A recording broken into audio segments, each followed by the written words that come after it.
గ్రంథంలో నుంచి మనము మొదటి యోహాను పత్రిక 2వ అధ్యాయం 18-19 వచనాలు చదువుకొని ఆ యొక్క 2 వచనాల మీద దేవుడు మనకు అనుగ్రహించేటటువంటి మరి దేవుని యొక్క ఉద్దేశాలను మనం ధ్యానం చేసుకున్నాం.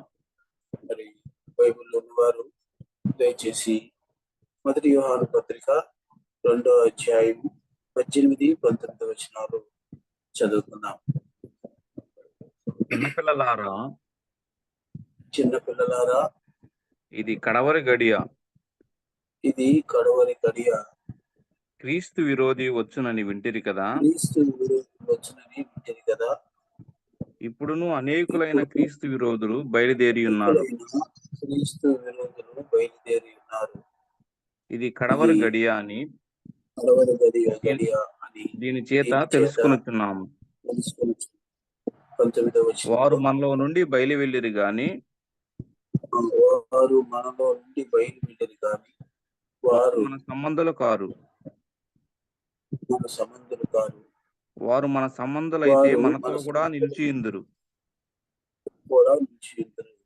అయితే వారందరూ మన సంబంధులు కారని ప్రత్యక్షపరచబడినట్లు వారు బయలు వెళ్ళిరి. దేవుని మాటలు కొరకై దీవించలాగున చిన్న ప్రార్థన చేసుకున్నాం. ప్రేమగల మా తండ్రి, కృప కలిగిన దేవ యేసుక్రీస్తు ప్రభువ, మీకే స్తుతులు స్తోత్రాలయ్యా, వందనాలు చెల్లించుకుంటున్నాం. చదువుని వాక్యాన్ని మీరు దీవించి ఆశీర్వదించి విరిచి పంచిపెట్టమని మీకు మనం చేసుకుంటున్నాం. వాక్యమైన దేవ, మీరే నాయనా మాతో మాట్లాడండి. బలహీనుడిని నిష్ప్రయోజకుడైనటువంటి నన్ను కూడా మీ కృపలో జ్ఞాపకం చేసుకుని మీ పునరుద్ధాన శక్తిని బట్టి మీ ఆత్మ నింపుదలను బట్టి ప్రభువా మీ వాక్యం ప్రారంభం చేయడానికి సహాయం చేయండి. దేవా, ఈ జీవులు పాలుపొంగు పొందిన ప్రతి బిడ్డను పేరు పేరున జీవించి ఆశీర్వదించండి. మాకందరికీ వినే చెవిని గ్రహించే హృదయాన్ని దయచేయండి. పరిశుద్ధాత్మ దేవుడా, మాతో ఉండి మాలో ఉండి పంపించండి. నేను ముందుకు నడిపించండి ప్రభువా. ఆటంకపరిచే అంధకార శక్తులను, సాతాను శోధనను నజరేయుడైన యేసు నామములో త్వరపరచమని మీ నామానికే మహిమ, ఘనత, ప్రభావం యేసు నామములో స్తుతించి ప్రార్థిస్తున్నాము పరమ తండ్రి, ఆమేన్. పిల్లరా, ఈ సమయంలో చదువుకుంటున్నటువంటి వాక్య భాగాన్ని చూసినట్లయితే మనం ఇంతవరకు ఈ యొక్క 17 వచనం వరకు కూడా, 2వ అధ్యాయం 17 వచనం వరకు కూడా మనము 14 ఎపిసోడ్ భాగాలను మనం ఒక్కొక్క వారం ధ్యానం చేసుకుంటూ వచ్చినాం. మరి ఈ యొక్క యోహాను భక్తుడు ఎంతో ఆలోచన కలిగిన వాడై, దేవుని ప్రేమించిన స్నేహితుడై ఉండి, దేవుని ప్రేమించిన శిష్యుడై ఉండి, ఎంతగానో ఆయన తన జీవితంలో యేసు ప్రభు చేసిన బోధనలన్నీ కూడా విన్నవాడు, కన్నవాడు. అందుకని ఆయన చాలా వివరంగా ఆనాడు ఉన్నటువంటి దేవుని బిడ్డలందరికీ కూడా చాలా వివరంగా ఆయన ఈ యొక్క పత్రికలు రాసినాడు. యోహాను సువార్త ఏదైతే పత్రికలు ఇంకా మనకు ఎంతో దగ్గరగా, మన జీవితాలకు దగ్గరగా ఉన్న సంగతిని మనం గ్రహించాల్సిన వారు. ఇంకా చెప్పాలి ఏంటంటే, మరి ప్రకటన గ్రంథానికి వెళ్ళినట్లయితే అది కూడా ఆయన పద్మస్తు జీవితంలో ఆయన ఆత్మ వస్తుడై దేవుని యొక్క దర్శనం ద్వారా రాసినటువంటి. మరి ఈ యొక్క పత్రికల్లో మనం చూసినప్పుడు ఒక విధంగా చెప్పాలి అంటే, ఆనాడు రాసినటువంటి ఆ యొక్క విషయాలు ఈనాడు కూడా జరుగుతూ ఉన్నాయి. ముఖ్యంగా ఈ పత్రికలు విశ్వాసులకి, ప్రభువు నమ్ముకున్న వారికి రాశారు కాబట్టి ఆయన అన్ని విషయాల్లో కూడా మనం చూసినప్పుడు 13వ ఎపిసోడ్ అనుకుంటాను, చిన్నపిల్లలారా, తండ్రులారా, యవనస్తులారా అని ఆయన సంబోధించినారు. ఆ తర్వాత పోయినసారి మనం చదువుకున్నటువంటి ధ్యానం చేసినటువంటి ఆ వచనాల్లో కూడా మనం చూసినప్పుడు లోకములో ఉన్నవి అన్నటువంటి విషయాన్ని ఆయన చాలా చక్కగా తెలియచేశాడు. ఇవన్నీ కూడా మనకు అన్వయించుకున్నప్పుడు నిజమే, ఇవన్నీ కూడా మన జీవితంలో, విశ్వాస జీవితంలో ఇవన్నీ కూడా మనం అనుభవిస్తూ ఉన్నాం, మనము అన్ని గ్రహిస్తూ ఉన్నాము కూడా. కాబట్టి ఇప్పుడు కూడా మనం చూసినట్లయితే, ఇప్పుడు ప్రస్తుతం జరుగుతున్నటువంటి పరిస్థితులకి ఆనాడు యోహాను భక్తుడు రాసినటువంటి ఈ యొక్క పత్రికలను మనం చూసినప్పుడు నిజముగా ఆనాటి నుండే ఇలాంటి పరిస్థితులు ఉన్నాయి. కాబట్టి మనం ఇంకా చాలా ఆ దగ్గరలో ఉన్నాము కనుక, దేవుని రాకడకు దగ్గరలో ఉన్నాము కనుక, సాతానుడు చేసేటటువంటి ప్రతి విధమైనటువంటి అడ్డులు ఆటంకాలను మనం గ్రహించి మెలకువ కలిగి ముందుకు సాగాల్సిన వారంగా ఉంటున్నాం. అందుకని ఇక్కడ ఈ యొక్క 18వ వచనంలో మనం చూసినప్పుడు చిన్న పిల్లలారా అంటున్నాడు. అంతకుముందు ముగ్గురు అన్నాడు, అంటే చిన్న పిల్లలారా అన్నాడు, తండ్రులు అన్నాడు, యవనస్తులు అన్నాడు. మరి ఇప్పుడు మాత్రం చిన్న పిల్లలారా అంటున్నాడు. కారణం ఏమిటి? నేను పోయినసారి చెప్పాను. చిన్న పిల్లలని ఎందుకు సంబోధిస్తున్నాడు అని అంటే, చిన్న పిల్లలు అంటే కొత్తగా జన్మించిన వారు, కొత్తగా ప్రభుని ఎరిగిన వారు. అందుకని వారిని ఈ యొక్క భక్తుడు చిన్న పిల్లలారా అని సంబోధిస్తున్నాడు. వారికి తెలియనటువంటి సత్యము ఈ దినాన ఈ 2 వచనాల్లో తెలియజేస్తున్నాడు. మనం చూసినట్లయితే ఏమంటున్నాడు? ఇది కడవరి గడియ అంటున్నాడు. అంటే ఈ కడవరి గడియను గురించి ఎందుకు చెప్పినాడు అని మనం చూసినట్లయితే, ఇది చివరి గడిగా ఉంటుంది. అంటే అంచె దినముగా ఆయన ఎరిగిన వాడై ఈ మాటలు రాస్తూ ఉన్నాడు.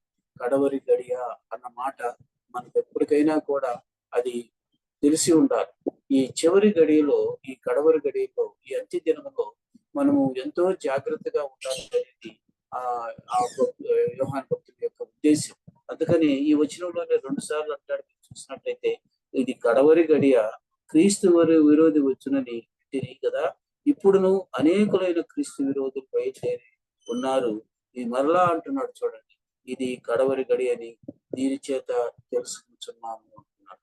క్రీస్తు విరోధులు అన్న మాట 2 సార్లు వచ్చింది. అదే సమయంలో కడవరి గడియ అన్న విషయం కూడా మనం గుర్తు చేసుకుంటూ ఉన్నాం. ఇలా గుర్తు చేసుకున్నాం ఈ సమయంలో. కడవరి గడియ అనగా ఎంతగా అది మనకు దగ్గరగా ఉందో అని మనం ఆలోచన చేసినట్లయితే, ఇప్పుడు క్రీస్తు విరోధులు చేస్తున్నటువంటి ఆ పనిని బట్టి, ఆ అడ్డును బట్టి, ఆ ఆటంకాన్ని బట్టి తప్పనిసరిగా ఆనాడే కాదు ఈనాడు కూడా గ్రహించాల్సింది ఏంటి అంటే, ఇది కడవరి గడియ, ఇది కడవరి గడియ, ఇది చివరి గడియ. ఎందుకని అంటే మనం ఒకసారి గుర్తు చేసుకున్నట్లయితే దీన్ని వివరంగా పౌలు భక్తుడు సెలవిచ్చినాడు. యోహాను భక్తుడే కాదు, మరి అపోస్తులైన పౌలు కూడా ఏమన్నాడో ఒకసారి మనం గుర్తు చేసుకుందాం. రోమీయులకు రాసిన పత్రికలో మనం గుర్తు చేసుకున్నట్లయితే 13వ అధ్యాయము, రోమీయులకు రాసిన పత్రిక 13వ అధ్యాయంలో 11, 12 వచనాలు చూసినట్లయితే ఆయన ఒక విధంగా ఏం చెప్తున్నాడో చూడండి. 13వ మరియు 11వ వచనం చదివయ్యా. ఏమి రాయబడి, మీరు కాలము నెరిగి నిద్ర మేలుకొని వేళ అయినదని తెలుసుకుని, నిద్ర మేలుకొను వేళ అయినదని తెలుసుకుని అలాగు చేయుడి మనము విశ్వాసులమైనప్పటికంటే ఇప్పుడు రక్షణ మనకు మరి సమీపముగా ఉన్నది. చాలా సమీపంగా ఉందండి. అంటే ఈ యొక్క రక్షణ కదండి ఎలాంటిది అంటే వర్తమాన భూత భవిష్యత్ కాలంలో ఉన్నది ఈ రక్షణ కదండి. వర్తమానంలో ఇప్పుడు మనకు రక్షణ కొనసాగుతూ ఉంది. భూతకాలములో అంటే ఇప్పుడు ఆయన రక్షణ మనకు నమ్ముకున్నప్పుడే రక్షణ ఇచ్చాడు. భవిష్యత్ కాలం అంటే రేపు పరలోకంలో చేర్చినంత వరకు కూడా ఆయన అక్కడ కూడా మన రక్షణ మనకు సంపూర్ణంగా ఆయన దయచేసేవాడు. కాబట్టి ఇక్కడ మనం రాయబడిన మాట మనం చూసినట్లయితే ఏమంటున్నాడు అని అంటే, మన విశ్వాసమైనప్పటికంటే ఇప్పుడు రక్షణ మనకు మరీ సమీపముగా ఉన్నది అంటున్నాడు కదా. అంతేకాదు రాత్రి చాలా గడిచి పగలు సమీపముగా ఉన్నది కనుక, కడవరి గడియ అంటే ఇక్కడ పౌలు భక్తుడు చాలా రాత్రికి పగలుకు ఉన్నటువంటి ఆ యొక్క విషయాన్ని కూడా ఇక్కడ తేటతెల్లం చేస్తున్నాడు రోమా సంఘస్థులకి.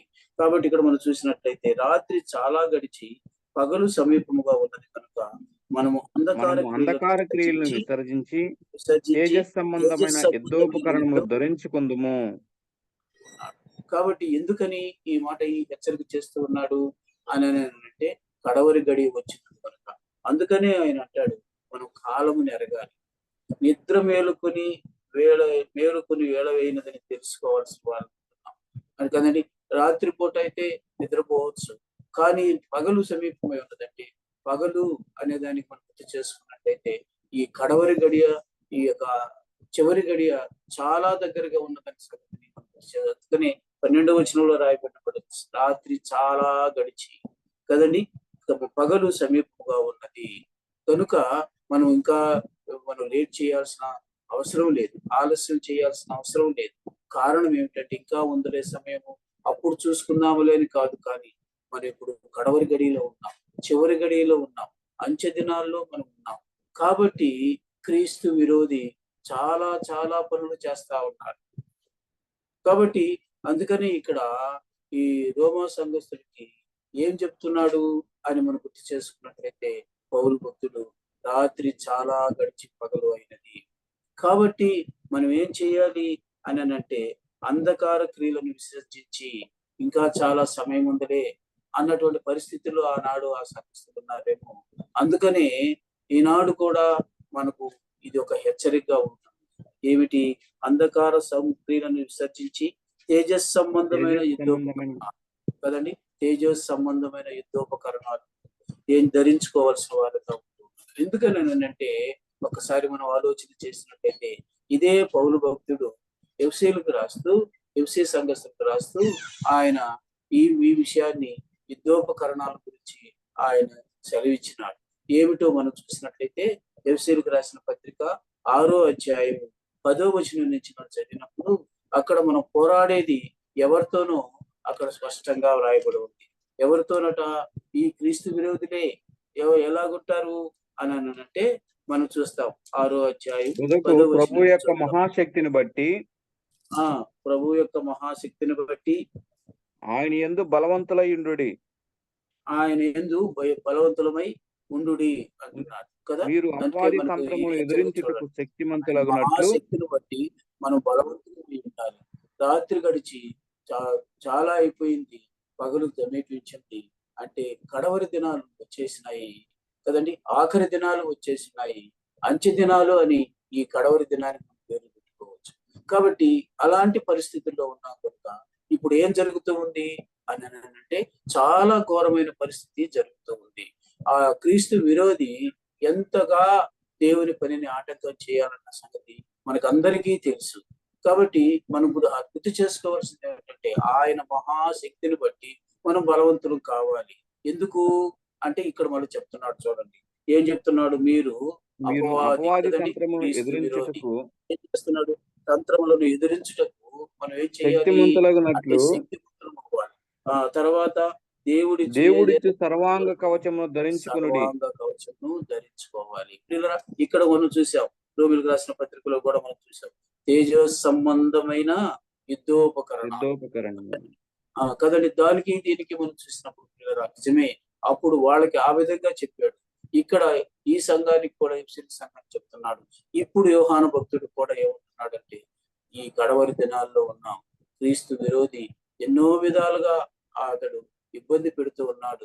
కాబట్టి మనం ఏం ధరించుకోవాలి? మనం రోమిలకు రాసిన పత్రికలో చూసినప్పుడు తేజో సంబంధమైన యుద్ధోపకరణం. ఇక్కడ మనం చూసినట్లయితే ఏమంటున్నాడు? అదండి, దేవుడి సర్వాంగ కవచమును ధరించుకునుడి. ఎందుకనంటే ఇది మనకు చాలా సేఫ్టీ ఇస్తుంది. ఎందుకని అంటే మనం ఆ యొక్క 10వ వచనంలో చదివాం ఏంటి? ప్రభు యొక్క మహాశక్తిని బట్టి మనం బలవంతులు అవుతాం. ఆయన మహాశక్తి మనకు లేకపోతే ఈ యొక్క క్రీస్తు విరోధిని మనము ఎదిరించలేము, ఈ అంత్యక్రీస్తుని మనం ఎదిరించలేము.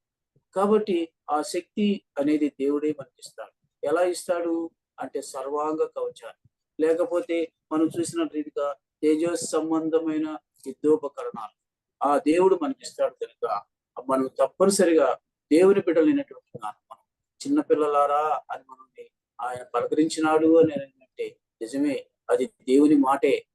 మనం యోహాను పత్రికలో యోహాను రాశాడు కదా అనుకుంటున్నాం, కానీ ఇది ప్రభువే మనతో అంటున్నాడు, మనల్ని అలా పిలుస్తున్నాడు చిన్నపిల్లలారా అనేది. కాబట్టి ఆయన దృష్టిలో మనం చిన్నపిల్లలమే కనుక ఆయన మహాశక్తిని బట్టి మనం బలవంతులు కావాల్సిన వారు కదా. ఎలాగా ఎవరెవరినంట మనం ఈ యొక్క దేవుడిచ్చు సర్వాంగ కవచాన్ని ధరించుకొని తర్వాత ఏం చెప్తున్నాడు? మనం పోరాడినది ఆ శరీరులతో కాదు గాని శరీరులతో కాదు గాని ప్రధానులతోనూ ప్రధానులతోనూ అధికారులతోనూ అధికారులతోనూ కదండి, ప్రస్తుత ప్రస్తుత అంధకార సంబంధులకు అంధకార లోకనాథులతోనూ సంబంధులకు లోకనాథులతోనూ ఆకాశ ఆకాశ మండలమందున్న మండలమన్న దురాత్మల దురాత్మల సమూహంతో సమూహములతోనూ మనము పోరాడుచున్నాము. ఎన్ని విధాలైన వాళ్ళు ఉన్నారో చూడండి మన చుట్టూ. ఈ కడవరి దినాల్లో, ఈ చివరి గడియల్లో ఇలా ఒక్కసారి ఆలోచన చేసినట్లయితే వీరందరూ మన చుట్టూ ఉన్నారు. కాబట్టి వీరందరినీతో మనం పోరాడాలి అని అంటే, మనం ఎదిరించాలంటే మన శక్తి చాలదు. కాబట్టి దేవుని యొక్క మహాశక్తిని బట్టి మనం బలవంతులమై కదండి, మనము నిబ్బరముతో, ధైర్యముతో, దేవుడిచ్చేటటువంటి ఆత్మీయ బలంతో వారిని ఎదుర్కోవాల్సిన వారంగా ఉంటుంది. పిల్లరా, జ్ఞాపకం చేసుకున్నాం, ఈ దినాన మీరు ఈ యొక్క బైబిల్ స్టడీలో జాయిన్ అయినటువంటి బిడ్డలందరికీ మరొకసారి నేను మనవి చేస్తున్నాను. మనం ఇప్పుడు క్రీస్తు విరోధితో, ఇదిగో ఇలాంటి సంబంధం ఎవరుంటే ఈ లోకనాథులతో మనం పోరాడుతూ ఉన్నాం కదా. ఒక్కసారి మనం ఆలోచన చేసినట్లయితే పిల్లరా, ఇది మన ఎదుట ఉన్నటువంటి చాలా కష్టతరమైనటువంటి పరిస్థితే, కానీ దేవునిలో ఉన్నటువంటి మనకు అది సులభతరముగా దేవుడు మార్చగలడన్న సంగతిని మనం గుర్తు చేసుకోవాల్సిన వారు ఉంటున్నాం కదా. పౌలు చెప్పిన రీతిగా రాత్రి చాలా గడిచింది, పగలు వచ్చేసింది. కాబట్టి ఈ చివరి గడియలో మనం ఉండవలసినటువంటి ఆ పరిస్థితిని మనం గుర్తు చేసుకోవాల్సిన వారు. ఈ రోజు చూసాం పిల్లలు, మీరు ఈ యొక్క వాట్సాప్ లో పెట్టారు, గ్రూప్ లో పెట్టున్నారు, ప్రార్థనా తోపంలో పెట్టున్నారు. ఏమిటి అని అంటే, ఎంతగా అంటే మన దేశంలోనే కాదు, ఇతర దేశాల్లో కూడా ఎంతో భయంకరమైన పరిస్థితులు ఉన్నాయి. ఒక్క మాట చెప్తాను, పాకిస్తాన్ లో దేవుని ప్రభుని నమ్ముకున్నటువంటి బిడ్డలు ఎన్నో సంవత్సరాల నుంచి ఆడ స్థిరపడిపోయి వారు ఇంటిలోనూ ప్రార్థన చేసుకునేవారు, వాళ్ళ వ్యాపారాలు వాళ్ళు చేసుకునేవారు. అలాంటిది ఏం జరిగింది అని అంటే, ఏ విధంగా అక్కడ ఉన్నటువంటి ఆ యొక్క దేశస్థులు ఏం చేశారు అని అంటే, మమ్మల్ని మీరు ఎగతాళి చేస్తున్నారు, మా పవిత్ర గ్రంథాన్ని మీరు విమర్శిస్తున్నారు, కాబట్టి మీరు ఇక్కడ ఉండటానికి లేదు అని వాళ్ళని రెచ్చగొట్టి దేవుని బిడ్డల్ని భయంకరంగా కొట్టి బయటికి తరిమేస్తూ ఉన్నారు. అంతేకాదు, వాళ్ళు ఒక షూ ఫ్యాక్టరీ పెట్టుకొని ఉంటే, కంపెనీ పెట్టుకొని ఉంటే, ఆ షూ ఫ్యాక్టరీ అంతా కాల్ చేసి ఎలా ఉంది చెప్పండి. ఎవరితో పోరాడుతున్నాం ఈ దినాల్లో? ఆలోచన చేయండి. క్రీస్తు విరోధి కదండి, వేరే మతాల వాళ్ళని మన మీదకి రెచ్చగొట్టేటటువంటి పరిస్థితుల్లో కదా. ఆలోచన చేద్దాం లేదా, క్రీస్తు విరోధి వాటి సమయం చాలా తక్కువగా ఉంది కనుక, ప్రభు రాకడ చాలా సమీపంగా ఉంది కనుక, వాడు చేసేటటువంటి ఈ ప్రయత్నాలన్నిటిలో కూడా మనం ఏది పొందాలి అని అంటే, యుద్ధోపకరణాలను మనము ఆత్మీయంగా పొందాలి. అదే సమయంలో ఆయన మహాశక్తిని బట్టి మనం బలవంతుల్ని ముందుకు సాగాలి. పోవాలి అని అంటే, ఆయన ఇచ్చేటటువంటి సర్వాంగ కవచాన్ని మనం ధరించుకోవాల్సిన వారుగా ఉంటున్నాం కదా. ఆలోచన చేయండి, యోహాను భక్తుడు అలా రాసినాడు ఆ పత్రికలో దేవుని బిడ్డల విషయంలో అని అంటే, మనం ఈ విషయాన్ని గుర్తిరిగి ముందుకు సాగాల్సిన వారు. ఎందుకని అంటే, అప్పుడు రాసినాడు, చాలా దినాలు అయింది కదా, చాలా సంవత్సరాలు అయింది కదా అని అనుకోవచ్చు. కానీ మనము చూడండి పిల్లరా, అది ఎలా ఉంటుందో పేతురు భక్తుడు ఈ విధంగా రాశాడు. దేవుని దృష్టిలో ఇది చాలా టైం అయిపోయిందిలే, ఇప్పుడు ఇంకా ఉందిలే అని అనుకుంటున్నామేమో, కానీ అక్కడ రాయబడిన మాట చూడండి. పేతురు రాసిన 2వ పత్రిక 3వ అధ్యాయము పేతురు రాసిన 2వ పత్రిక 3వ అధ్యాయం 8వ వచనం చదువుకుందాం. ఎలా ఉంటుందో చూడండి. ఈ కడవరి దినాల్లో ఇలారా ఒక సంగతి మర్చిపోకుడి, ఒక సంగతి మర్చిపోకుడి, ఏమనగా ప్రభు దృష్టికి ఒక దినము 1000 సంవత్సరం వలెను. ఎలా ఉంటుంది? 1000 సంవత్సరములుగా ఉంటుంది.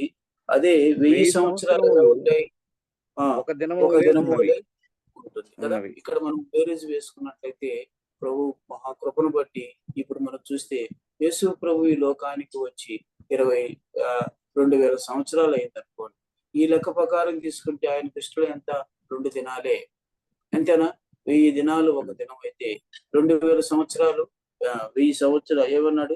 1000 సంవత్సరములు ఒక దినం అయితే 2,000 సంవత్సరాలు ఎంత? 2 దినాలే కదా. కాబట్టి ఎప్పుడైనా కూడా ఆయన లెక్క వేరుగా ఉంటుంది. మనం అనుకుంటున్నాం 2000 అది అందుకని కింద రాసినాడు పేతురు భక్తుడు ఏం రాశాడో చూడండి పిల్లరా ఉన్నవి. కొందరు కొంత ఆలస్యమని ఎంచుకున్నట్లు ఆలస్యమని ఎంచుకున్నట్లు ప్రభు తన వాగ్దానమును గూర్చి ఆలస్యం వాగ్దానము చేయువాడు కాడు గాని ఆలస్యం చేయవాడు కాదు గాని ఎవడును ఎవడును నశింపవలనని నశింపవలెనని ఇచ్చయింపక నిశ్చయింపక ఆయన అందరూ ఇష్టపడక మారుమనసు ఏం చేస్తున్నాడు? పొందవలెనని అందరూ కోరుచు మారుమనసు పొందవలని కోరుచు మీ ఎడల మీ ఎడల దీర్ఘశాంతము గలవాడై ఉన్నాడు. ఎడల దీర్ఘశాంతం వహిస్తున్నాడు అని అంటే ఆయన రాకడ ఆలస్యం చేస్తున్నాడు అని అంటే ఆయనలో ప్రణాళికలో ఉన్నటువంటి పద్ధతి వేరు. అయితే ఈ లోపలే ఈ క్రీస్తు విరోధి విజృంభిస్తూ ఉన్నాడు కదా. దేవుని బిడ్డలైనటువంటి వారి మీదకి వాడు దేవుని బిడ్డలనే కాదు దేవుని పరిచర్యను కూడా ఆటంకం కలిగిస్తూ వాడు అలాగా చేస్తూ ఉన్నాడు. కాబట్టి మనం ఎలా ఉండాలి అని అంటే యుద్ధోపకరణములు తేజో సంబంధమైన యుద్ధోపకరణాలు ధరించుకోవాలి. అదే విధంగా ఆయన ఇచ్చిన సర్వాంగ కవచాన్ని ధరించుకోవాలి. మెలకువ కలిగి రాత్రి చాలా గడిచిపోయింది, పగలు దగ్గరకు వచ్చింది అంటే కడవరి దినాలు దగ్గరకు వచ్చినాయి, ప్రభు రాకడ దగ్గరకు వచ్చింది అన్న సంగతిని మనసులో పెట్టుకొని మనము ఎలా చేయాలి అని అంటే ధైర్యముగా దేవుడిచ్చు మహాశక్తిని బట్టి బలవంతులమై ముందుకు సాగాల్సిన వారుగా ఉంటున్నాం. అందుకని ఇక్కడ ఇంకా అంటాడు, ఏమంటున్నాడు చూడండి 10వ వచనంలో మనం చూసినట్టయితే అయితే ప్రభు దినము దొంగ వచ్చినట్లు వచ్చును.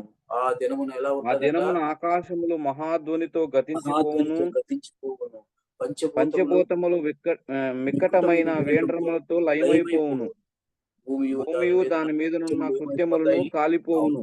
ఇంతటి భయంకరమైన పరిస్థితి. ఈ లోపలే ఈ యొక్క క్రీస్తు విరోధి మనల్ని ఎన్నో విధాలుగా అంటే ప్రభువు నుంచి పక్కకు తొలగించే దాని కొరకు వాడి ప్రయత్నం వాడు చేస్తా ఉన్నాడు కదా. నేను చెప్పాను కదా, ఇప్పుడు ఆ పాకిస్తాన్ లో జరిగిన విషయం చూసినట్లయితే ఎన్నో సంవత్సరాల నుంచి ప్రభులో ఉంటున్నటువంటి వారిని ఏదో ఒక విధంగా ఇబ్బంది పెట్టాలన్నటువంటి ఆ యొక్క ప్రయత్నంతో వాళ్ళు ఏం చేశారు అంటే మీరు మా మత గ్రంథాన్ని ఎగతాళి చేస్తున్నారు అన్నటువంటి ఆ యొక్క సాకుతో వారిని అందరినీ బయటికి నుంచి వారిని ఎంతో భయంకరంగా చేసినారు, హింసించినారు.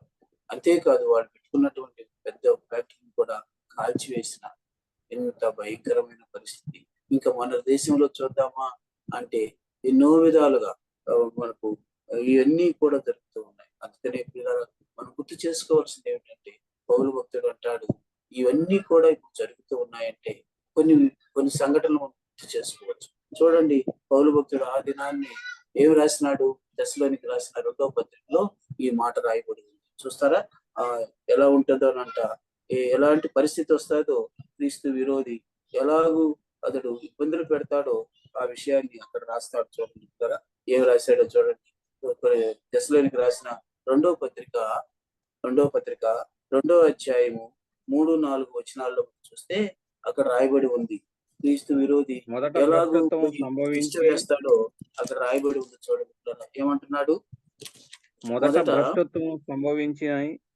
భ్రష్టత్వము సంభవించి నాశన పాత్రుడగు పాప పురుషుడు బయలుపడితేనే కానీ నాశన పాత్రుడగు కదండి అక్కడ రాయబడిన మాట చూస్తే వీడు నాశన పుత్రుడు వీడు కదండి, నాశనానికి పుట్టిన బిడ్డ వీడు కదండి. వాడు నాశన పాత్రుడు ఏం చేస్తాడట అని మనకు బయలుపడితేనే కానీ ఆ దినము రాదు.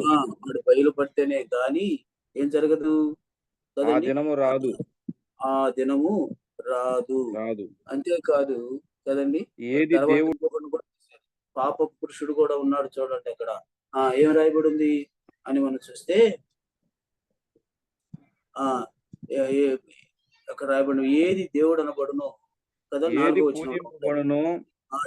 పూజింపబడునో దాని అంతటిని ఎదిరించు, దానికి అంతటికి పైగా వాడు తానే హెచ్చించుకొనుచు తాను దేవుడిని దేవుని ఆలయంలో కూర్చుండును కనుక ఏ విధముగానైనా ఎవడును మిమ్మల్ని మోసపరచనీయకుడి కదా. ఇది ఎంత భయంకరమైనదో చూడండి, ఎంత భయంకరమైన పరిస్థితితో ఒకసారి ఆలోచన చేయండి. ఇలాంటి క్రీస్తు విరోధి కదండి వచ్చి వాడు ఆఖరికి ఏం చేస్తాడు? అని మనం గుర్తు చేసుకున్నట్లయితే వాడు రెండు పేర్లు రాశాడు అక్కడ. మొదటిది ఏమిటి అని అంటే నాశన పాత్రుడని, రెండోది మనం చూసినట్లయితే పాప పురుషుడు అని రాయబడి కదా. అలాంటి వ్యక్తులు కదండి మనల్ని ఏం చేస్తారు అని అంటే వాళ్ళే వచ్చి తిష్ట వేస్తారు. ఈ విధంగా చూడాలి అని అంటే పిల్లరా, ఈ మధ్య ఒక మందిరం, చిన్న మందిరం కట్టుకొని గ్రామస్తులు ఉంటుంటే వారిని మీదకి క్రీస్తు విరోధులు, అలాగే చెప్పాలంటే మతోన్మాదులు వెళ్ళి ఆ రాత్రికి రాత్రే ఆ చిన్న ఆ యొక్క మందిరాన్ని కాల్చివేసి అక్కడ ఒక రాయి పాతి దానికి ఆ పసుపు పూసి పూలదండలు వేసి కూర్చున్నారు. ఏం చేస్తున్నారు చెప్పండి ఇప్పుడు కదా. అలాంటి పరిస్థితి చూసినప్పుడు ఈ విషయమే గుర్తుకొస్తాయి. ఆనాడు తెస్సలోనికి రాస్తున్నాడు, ఏమని రాస్తున్నాడు అని అంటే మరొకసారి మనం చూసినప్పుడు ఏమి జరుగుతుందో చూడండి. మొదట భ్రష్టత్వం సంభవించి నాశన పాత్రుడకు పాప పురుషుడు బయలుపడితేనే కానీ ఏం చేసినాడు, అక్కడ దేవుని ఆలయము పాడు చేసి అక్కడ తిష్ట వేసినాడు. నాశన పాత్రుడు కదండి, పాప పురుషుడు అక్కడికి వచ్చేసేసి అక్కడ పూజలు జరగడం కదా. ఇలాంటి భయంకరమైన పరిస్థితులు ఎన్నో ఎన్నో. కాబట్టి వీటన్నిటినీ మనం గుర్తు చేసుకున్నప్పుడు ఒక్కటి మనం గ్రహించాల్సిన వారు ఏమిటి అని అంటే ఇలా మనం అర్థం చేసుకోవాల్సింది, మనం ఆలోచన చేయాల్సింది ఏమిటంటే చివరి గడియ కదండి. చివరి గడియ వచ్చింది కాబట్టి, కడవరి గడియ వచ్చింది కాబట్టి మనము చాలా జాగ్రత్తగా ప్రభువులో ముందుకు సాగాల్సిన వారు. అవును పిల్లరా, ఈ సత్యాన్ని మనం గుర్తు చేసుకోవాల్సిన వారు. ఎందుకంటే వీడు ధర్మ విరోధి, సత్యాన్ని గ్రహించడి వీడు, సత్యానికి విరోధంగా వాడు పనులు చేస్తా ఉంటాడు. సత్యమును నమ్ముకున్నటువంటి బిడ్డలు కదండి, యేసయ్య సత్యవంతుడు కనుక, ఆయనే మార్గము సత్యము జీవము కనుక ఆయన నమ్ముకున్నటువంటి దేవుని బిడ్డలను వాళ్ళు అడ్డగిస్తారు. అడ్డగించి ఈ నాశన పుత్రుడు, ఈ యొక్క ధర్మ విరోధి, ఒక విధంగా చెప్పాలి అంటే అతడు ఎలాంటి వాడు, పాప పుత్రుడు, ఈ ధర్మ విరోధి ఎన్నో విధాలుగా ఆటంకపరిచి మనకు దేవునిలో నుంచి బయటికి వెళ్ళి వచ్చేటట్టుగా కూడా వాడు ప్రయత్నం చేస్తాడు. ఈనాడు జ్ఞాపకం చేసుకున్నాం, ఎందరో మనతో కూడా ప్రభుని ఎరిగిన వారే ఈనాడు ఎలా అయిపోయినారు అని అంటే దేవునికి దూరం అయిపోయి, అయ్యో వారిని చూస్తేనే మనం చాలా బాధపడాల్సిన పరిస్థితి. మన సంఘాల్లోనే ఒక సహోదరి కేవలము ఆమె ఎంత భయంకరమైన పరిస్థితుల్లో ఉన్నప్పుడు నిజముగా ఆ భర్త చనిపోయాడు. చనిపోయిన తర్వాత ఆ పరిస్థితుల్లో ఆమెను ఎంతగానో ఆదరించి బలపరిచి సువార్త చెప్పి ఆమె దేవుణ్ణి నమ్ముకునేటట్టుగా చేసి ఆ తర్వాత ఆమె ప్రభువులు బాగా ఎదుగుతూ ఉంది. అయితే ఒకానొక దినాన సాతానుడు లేక ఈ క్రీస్తు విరోధి ఏం చేసినాడు అని అంటే వాడు చుట్టాల రూపంలో వచ్చి ఆమె ఎన్నో మభ్య పెట్టి దేవుని మందిరంలో ఉన్నటువంటి ఆమెను తీసుకుని వెళ్ళిపోయారు. తీసుకుని వెళ్ళిపోవటమే కాదు, ఈనాడు ఎంత భయంకరంగా ఆమె ఉందయ్యానని అక్కడ ఉన్నటువంటి ఆ బొమ్మలు పూజిస్తూ ఈమె పెద్ద ఆడ ఇదిగా ఉంది. కారణం ఏమిటి అని అంటే నాశన పుత్రుడు, క్రీస్తు విరోధి ఎంతగా వాళ్ళని అడ్డగించి వాని లోనికి లాక్కున్నాడో ఆలోచన చేస్తే ఇప్పుడు పలకరించినా కూడా మనం చూస్తే తప్పించుకొని తలుపు తాళం వేసి వెళ్ళిపోతారు. ఇలాంటి పరిస్థితి రావడానికి కారణం ఏంటి అంటే మనం ఏ గడియల్లో ఉన్నా, ఏ దినాల్లో ఉన్నా ఆలోచన చేయాలని మీకు మనవి చేస్తుంది. మరి ఆమె కాదు, ఇంకా చాలా మంది కదండి అక్కడికి ఇక్కడికి వెళ్ళిపోయి పూజలు చేసేవాళ్ళు. ఒకప్పుడు వారు దశమ భాగంగా ఏం తెచ్చేవాళ్ళు తెలుసా, పిడికిలు కొట్టేవాళ్ళు. బియ్యం పిడికిలు బట్టి డబ్బాలకి తీసుకుని వచ్చి మందిరంలో ఇచ్చేవాళ్ళు ఆదివారం నెలకు ఒకసారి. ఇలాంటి భక్తి కలిగిన వారిని ఈ క్రీస్తు విరోధి బయటికి లాగేశాడు. అందుకని యేసయ్య అంటాడు, చూస్తారా మత్తయి సువార్త 24వ అధ్యాయం 4-5 వచనాలు చూస్తే అక్కడ రాయబడిన మాట చూడండి. ఏమి రాయబడి చూడండి. మత్తయి సువార్త 24వ అధ్యాయము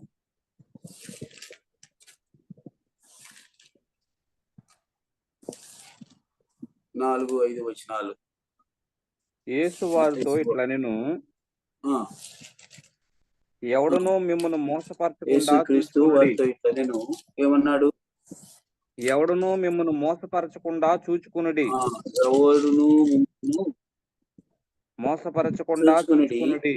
అనేకులు అనేకులు ఉమ్, మిమ్మును అనేకులు నా పేరట చూచుకొనుడి. వచ్చి అనేకులు నా పేరట వచ్చి ఏం నేనే చెప్తారు? క్రీస్తునని నేనే చెప్పి పలువురిని క్రీస్తునని మోసపరిచెదరు. మోసపరిచెదరు కదా. ఒక్కసారి మనం ఆలోచన చేసినట్లయితే ఈ ఆనాడు కూడా ఇలాంటి భయంకరమైనటువంటి వారు ఉన్నారన్న సంగతిని యేసయ్య తెలియచేస్తూ ఉన్నారు. కాబట్టి మోసపోకండి. మోసపోయిన వారు కదండి ఈ దినాన, రేపు ఒక దినాన తమ రక్షణను కూడా పోగొట్టుకుని ఆ పరలోక రాజ్యాన్ని పోగొట్టుకుంటారేమో, అదే భయం. కాబట్టి ప్రభువులో ఉన్నటువంటి చిన్న పిల్లలారా అన్న మాట మనం గుర్తు చేసుకుని మనం ఎలా ఉండాలో ఆలోచన చేయాలని ప్రభు పేరట మీకు మనం చేస్తున్నాను. ఏమిటి అని మనం చూస్తే ఇలాగా అంటూ ఉన్నాడు యేసయ్య. ఏమంటున్నాడు? ఎవడును మిమ్మల్ని మోసపరచకుండా చూచుకుని అనేకులు నా పేరట వచ్చి నేనే క్రీస్తునని చెప్పి పలువురిని ఏం చేస్తాడు? మోసపరుస్తాడు. కాబట్టి వీళ్ళంతా చెప్తారు, కానీ వీళ్ళంతా క్రీస్తు విరోధులు అన్న సంగతిని మనం గుర్తు చేసుకోవాల్సిన వారు. అంతేకాదు ఒకసారి మనం ఆలోచన చేసినట్లయితే పౌలు భక్తుడు కూడా ఈ మాటను ఇలాగా చెప్తున్నాడు. చూస్తామా? కొరింథీయులకు రాసిన రెండవ పత్రిక 11వ అధ్యాయము 13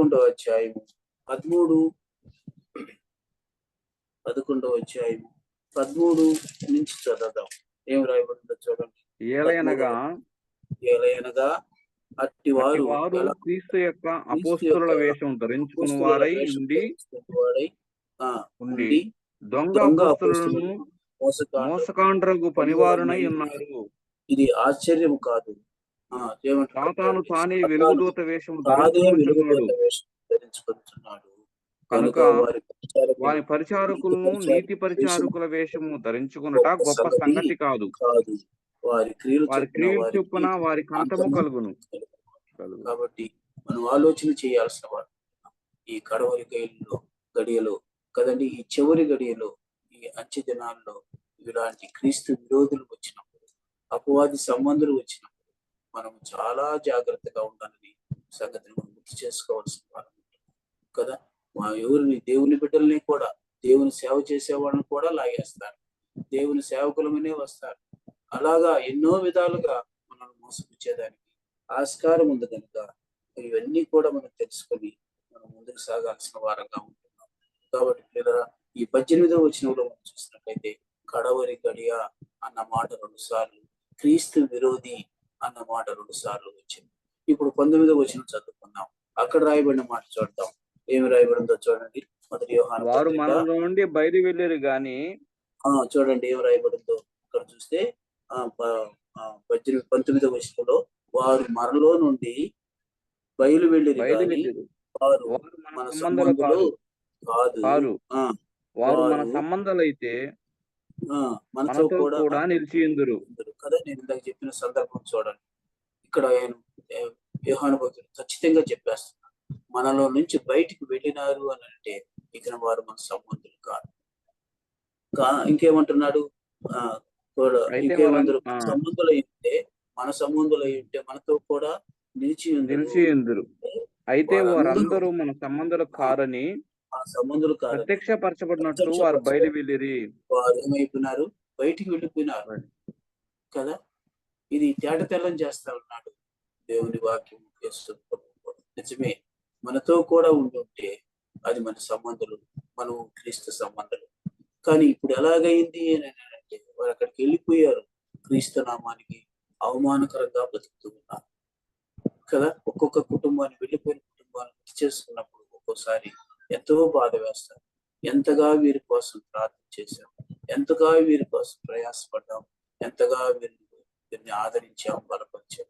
అయినా కూడా క్రీస్తు విరోధికి లొంగిపోయి, మతోన్మాదులకు లొంగిపోయి వారు అలా దేవునికి దూరం అయిపోయినారు. కాబట్టి ఈ వాక్యం చదివినప్పుడు ఏమనిపిస్తుంది? వారు మన సంబంధులేనా, ప్రభు సంబంధులేనా అన్న బాధ కలుగుతుంది. కనుక ఖచ్చితంగా చెప్పేస్తున్నాడు ఈ భక్తుడు, ఏమని చెప్తారంటే మనలో నుండి చాలా మంది బయటికి వెళ్ళిపోయినారు అనని, వాళ్ళు బయటికి వెళ్ళిపోయినారు కనుక మీరు నిజముగా ఏం చేయలేదు అంటే కొత్త జన్మ ఎత్తలేదు కదండి. మీరు తిరిగి జన్మించిన వారు కాదు, పాత జన్మలోనే ఉండిపోయినారు, ప్రభువులో వీరు జన్మించలేదు అన్న విషయము తేట తెల్లమవుతూ ఉంది ఈ వాక్యంలో, ఈ వచనంలో. కాబట్టి ఆలోచన చేద్దాం పిల్లలు. నిజముగా వారు ప్రభువులో ఉండి ఉంటే, వాళ్ళు ప్రభువులో కార్యం జరిగి ఉంటే, వారు ఈ దినాన ఈ లోకం వైపు, అందుకని మనం పోయినసారి ఎపిసోడ్ లో చూసాం కదా, లోకమునైనను లోకములో ఉన్న దానినైనను ఏం చేయకూడదంటే మనం కదండి కదా. లోకములో ఉన్నది ఏదంట? నేత్రాశ, కదా.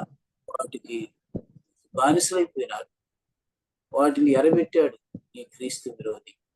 అందుకని మా ఇంట్లో నుంచి బయట వెళ్ళిపోయినారు వాళ్ళు కదా. అందుకని ఒకసారి మనం చూద్దాం కదా.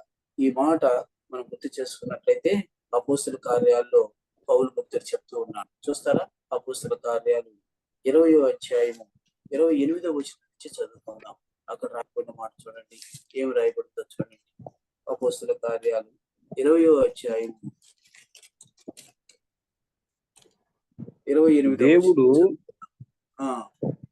తన స్వరక్తమిచ్చి సంపాదించిన తన సంఘమును కాయుటకు పరిశుద్ధాత్మ మిమ్మును దేనియందు అధ్యక్షులుగాను ఉంచినో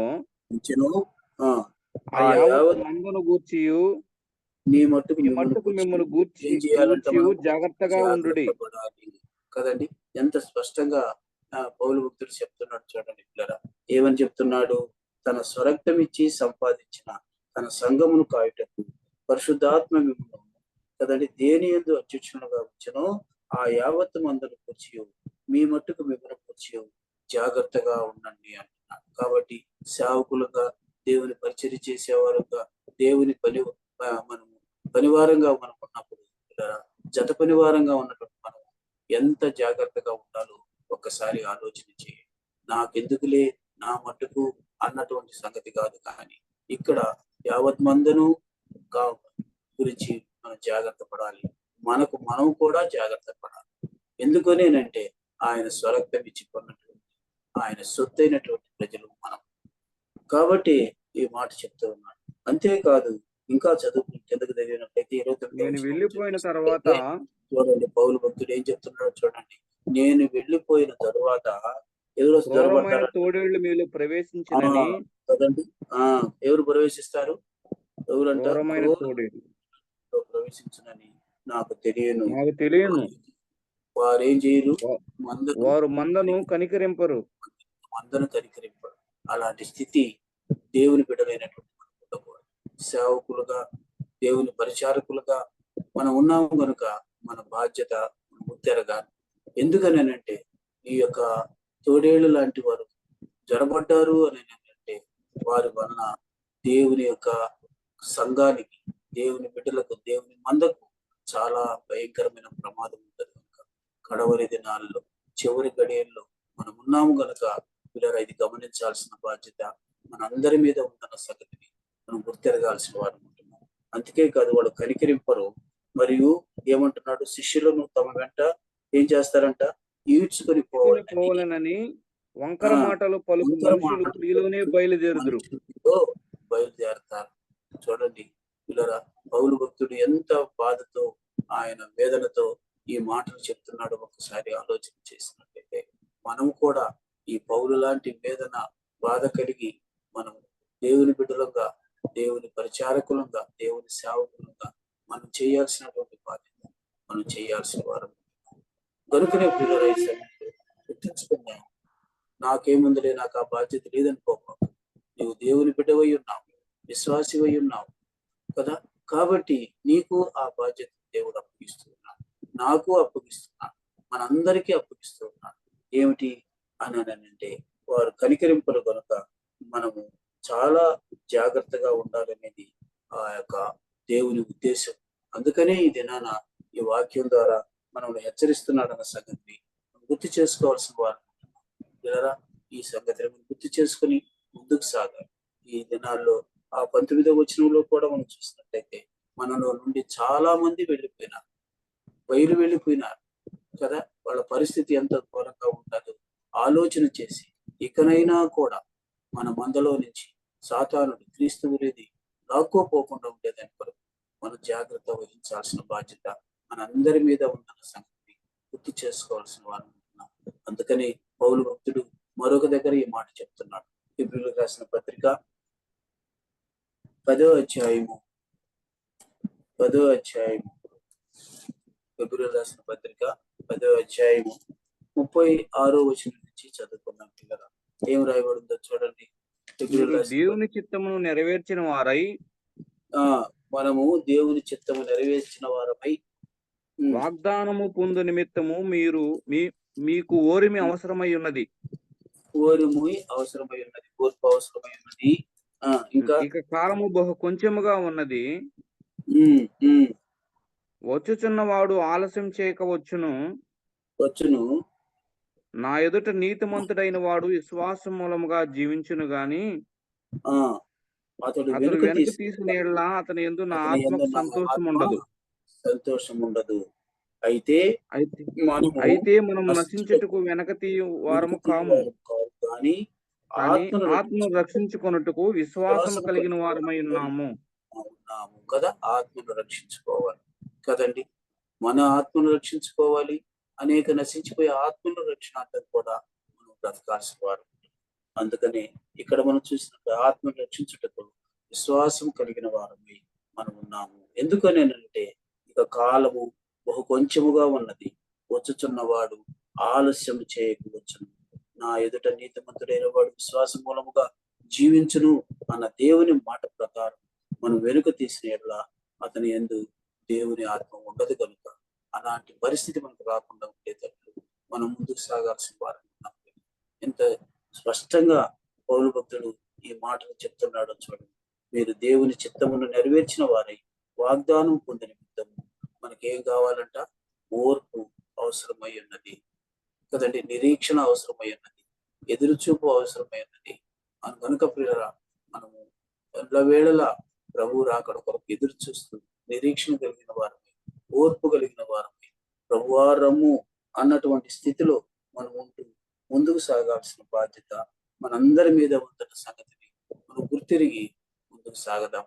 ఈ 2 వచనాలు ఈ దినాన్ని మనం చూసినట్లయితే కడవరి గడియ, క్రీస్తు విరోధి, మనలో నుంచి బయటికి వెళ్ళిపోయినటువంటి వారు, ఈ 3 సంగతులు ఈ 2 వచనాల్లో మనం గుర్తుకు చేసుకోవాల్సిన వారు. వీటన్నిటి కారణం ఏమిటి అని అంటే అంత్య దినాల్లో ఉన్నాం కనుక క్రీస్తు విరోధి ఎన్నో విధాలుగా ప్రయత్నం చేసి దేవుని బిడ్డలైనటువంటి వారు విశ్వాసంలో నుంచి తొలగించి కదండి, వాడు ఎలా వస్తాడో కూడా నేను చాలా విషయాలు చెప్పాను కదా. అలా వచ్చి మనల్ని మోసపుచ్చకుండా ఉండేటట్టు మనం జాగ్రత్త కలిగి ఏ బలం పొంది ఉండాలి అనంటే క్రీస్తు మహాశక్తిని బట్టి మనం బలవంతులపై ముందుకు సాగుతాం.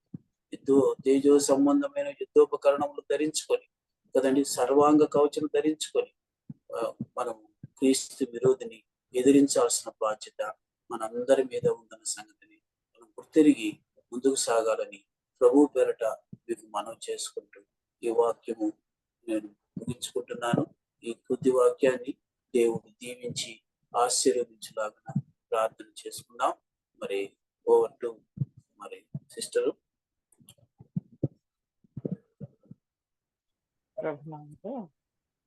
ఇంకందరికీ ఉన్నారు. ఇంతవరకు మనం సర్వాంగ కవచం గురించి ఇలాంటి భయంకరమైన దినాల్లో అప్రమత్తంగా ఉండి సాక్షిపోయి ఉండాలి.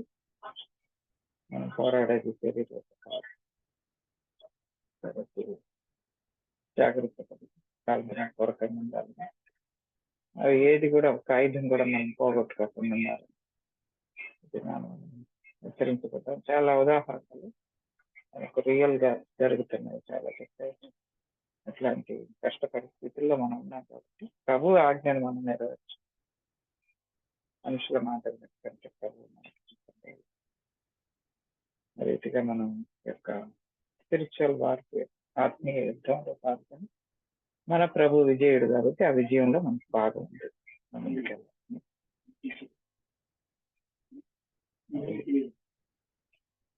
సమయంలో కొన్ని ప్రకటనలు ఉన్నాయి, ప్రకటనలు దయతో వినండి. తర్వాత మనం ప్రార్థన చేసుకుందాం. ముఖ్యంగా మనం ప్రతి ఒక్కరం కూడా ప్రార్థించాల్సిన విషయాలు, జూన్ నెల 8వ తేదీ నుంచి మనకు వార్త సేవ ప్రారంభమవుతుంది. ఈ మధ్య ఈహెచ్సి వాళ్ళు కూడా వచ్చున్నారు. ఇక్కడ కూడా చుట్టుపక్కల ప్రాంతాల్లో వార్త ప్రకటిస్తున్నారు. వాళ్ళు ఆ ప్రమోషనల్ సెక్రటరీ ఇక్కడికి పోయిన వారం వాక్యం చెప్పడానికి వచ్చినప్పుడు బ్రదర్ కూడా చెప్తున్నారు, ఈ సంవత్సరం మనం ఎంత వీలైతే అంత తొందరగా సువార్త దర్శించాలి, తర్వాత పరిస్థితులు ఎలా ఉంటాయో తెలియదు అని కూడా ఆయన ఒక మాట హెచ్చరికగా ఉన్నారు. నిజమే మరి. కాబట్టి మనం సువార్త విషయంలో ప్రార్థన చేయాలి. ప్రార్థించి వెళ్ళకపోతే మనం చేయలేం. దేవుని సన్నిధి మనతో ఉండాలి, ఆయన భారం మనకు ఉండాలి, ఆయన పరిశుద్ధ కదా, నీతి, ఆయన మైమరు రక్షణ తెలుస్తారు. ఆ ప్రాంతం అంటే ఏ సంఘంలో సువార్త ప్రకటించబడుతుందో, ఏ గ్రామంలో, ఏ సంఘాన్ని బట్టి సంఘస్థులందరం కూడా ప్రార్థన చేయాలి. ఎక్కువగా ఈ విషయం వ్యక్తిగతంగా చేయాలి, కుటుంబాల పరంగా, సంఘ పరంగా కూడా ప్రార్థన చేసి ఆ ఏరియాస్ ని ఆ డేట్స్ లో మనం దేవునికి అప్పగించినప్పుడు తప్పకుండా సువార్త సేవ ఘనంగా జరగదు, అందరికీ సువార్త అందదు. కాబట్టి దీన్ని ఒక సవాల్గా తీసుకొని ముందుకు వెళ్ళాలని చెప్పేసి మనవి చేస్తున్నాము. మరి 8వ తేదీ మనవనూరులో ఉంటుంది. తర్వాత 4వ శనివారం జూన్ నెలలో కొండపాలెం ఉంటుంది. అలాగే మరి ఇచ్చిన షెడ్యూల్ ప్రకారం సెప్టెంబర్ వరకు ప్రతి నెలలో 2 శనివారాలు, 2వ శనివారం, 4వ శనివారం గుర్తుపెట్టుకొని ప్రార్థన చేద్దాము. ఒక్కొక్క సంఘం వాళ్ళ డేట్ గుర్తుపెట్టుకొని చేయండి. అదే సమయంలో ఆ నెలలో ఎక్కడెక్కడ ఉన్నాయి ఇది కూడా ఎక్కువ ఫోకస్ ఎవరి సంఘాలలో జరిగేటటువంటి స్వార్థ సేవ కొరకు ప్రార్థన చేయాలని చెప్పేసి మనం చేస్తున్నాం. సేవకులు కూడా మరి అప్రమత్తంగా ఉండాల్సినటువంటి అవసరం ఉంది. సంఘాన్ని ఈ విషయంలో ముందుకు తీసుకెళ్ళాలి. కాబట్టి అందరం కూడా సిద్ధపడతాము. అలాగే మరి 29వ తేదీ మనతో సేవ చేసి మరి ప్రభు దగ్గరికి వెళ్ళిపోయినటువంటి కొన్ని దినాలు మనతో కలిసి సహవాసంలో ఉన్నారు అన్న కేంద్రాలన్న, ఆయన ఆదరణ కోరుకుంది. 29వ తేదీ ప్రార్థన చేయండి. అలాగే 29వ తేదీ నెల్లూరులో వెంకటేశ్వరంలో 47వ వార్షిక వేడుకలు జరుపుకుంటున్నారు. అన్న కూడా వాక్యం చెప్పడానికి వెళ్ళాలి. కాబట్టి ప్రార్థనలో జ్ఞాపకం పెట్టుకోండి, వెళ్ళగలిగిన వాళ్ళు కూడా సిద్ధపడాలి. ఇవి ఉంచినటువంటి ప్రకటనలు. మరి అనారోగ్యంగా ఉన్న వారి కొరకు ప్రార్థన చేయండి. ప్రత్యేకంగా సుప్రజ వాళ్ళ అన్న వేణు రెడ్డి ఆయన పేరు, ఆయన మొన్న ఒక ప్రమాదం జరిగి చెయ్యి కాలింది, హాస్పిటల్లో ఉన్నారు. ఈరోజు డిశ్చార్జ్ అయినారని చెప్తున్నారు. మరి ఇంకా కూడా ట్రీట్మెంట్ లో ఉన్నారు. ఎడమ చెయ్యి జ్ఞాపకం చేసుకోండి.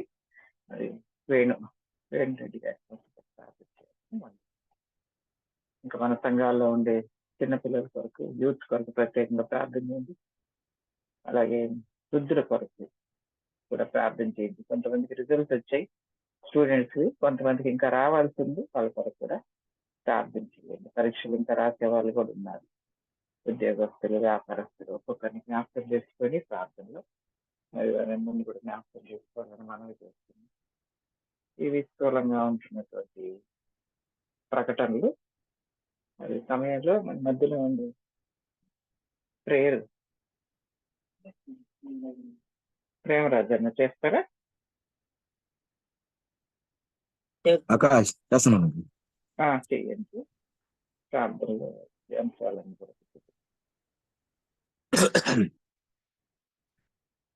ప్రార్థన చేసుకుందాం. శాశ్వతమైన ప్రేమతో ప్రేమిస్తున్న మా పరలోక గొప్ప తండ్రి, పరిశుద్ధుడా, సజీవుడా, సత్యవంతుడా, గొప్ప దేవ, మారని మార్పులేని తండ్రి, నీకే స్తోత్రాలు. మా నమ్మదైన తండ్రి, నీ కాపురతములు నాయన, ఇదిగో తండ్రి ఈ సోమవారం నాయన నీ సన్నిధిలో, ఈ జూమ్ యాప్లో నాయన జరిగిన బైబిల్ స్టడీలో నాయన, ఇదిగో తండ్రి మమ్మల్ని అందరినీ సిద్ధపరిచి నీ కృపలో నాయన నీ సన్నిధిలో నీ యొక్క ఆత్మీయ మాటల చేత మమ్మల్ని ఎంతగానో నడిపించిన స్తోత్రాలు తండ్రి. నాయన ఇదిగో ప్రభా నీ సన్నిధిలో నాయన నీ కృపలో నాయన ఆత్మీయ దైవజనులు కూడా నాయన సిద్ధపరిచి అనేకమైన నాయన మర్మములు నాయన మాకు తెలియజేసిన దేవానికి స్తోత్రాలు తండ్రి. నేను ఇదిగో తండ్రి చిన్నపిల్లలారా, ఇది కడవరి గడియ, క్రీస్తు విరోధి వచ్చుతున్నాడు నీ సెలవుస్తున్న స్తోత్రాలు తండ్రి. ఆయన అవును ప్రభా, మేము అన్ని విషయంలో జాగ్రత్త కలిగిన సేవకులముగా మాకు అప్పగిచ్చిన పనులు నమ్మకముగానైనా ప్రార్థనలు విశ్వాసములోను పట్టుదలతో మెలకువ కలిగిన వారముగా నన్ను జీవించే వారముగా సంఘాలను బట్టవ తండ్రి నమ్మకం వారుగా నడిపించే తండ్రి నీవే ప్రభని స్తోత్రాలు తండ్రి. నైనా ఇదిగో ప్రభని నాములు అనేకమైనైనా దైవజనుల ద్వారా నైనా నువ్వు ఆత్మీయ దైవజనులు అన్న ద్వారా నైనా నువ్వు సెలవిచ్చింటి నీ పరిస్థితి నీ మాటలను బట్టి వందనాలు స్తోత్రాలు చెప్తున్నాను తండ్రి.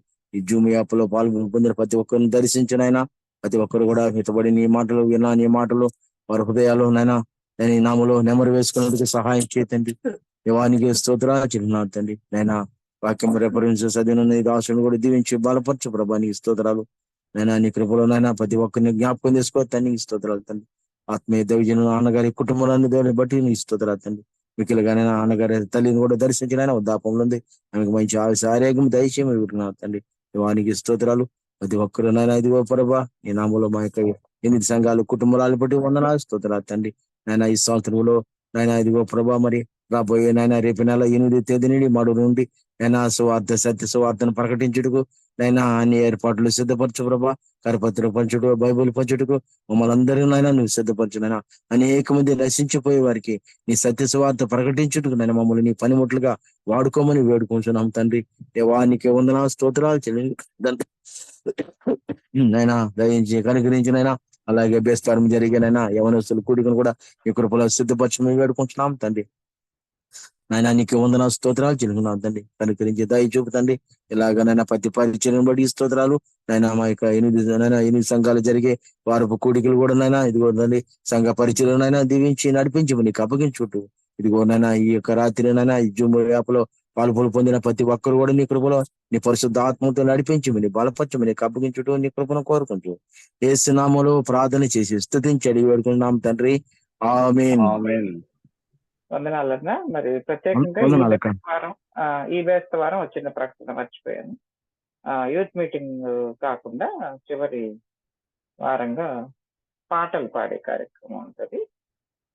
అది టాపిక్ మీకు ఇష్టమైనటువంటి దేవుని పాట ఒకటి మీరు పాడండి. కుటుంబాలుగా పాడవచ్చు లేదా ఇండివిజువల్ గా.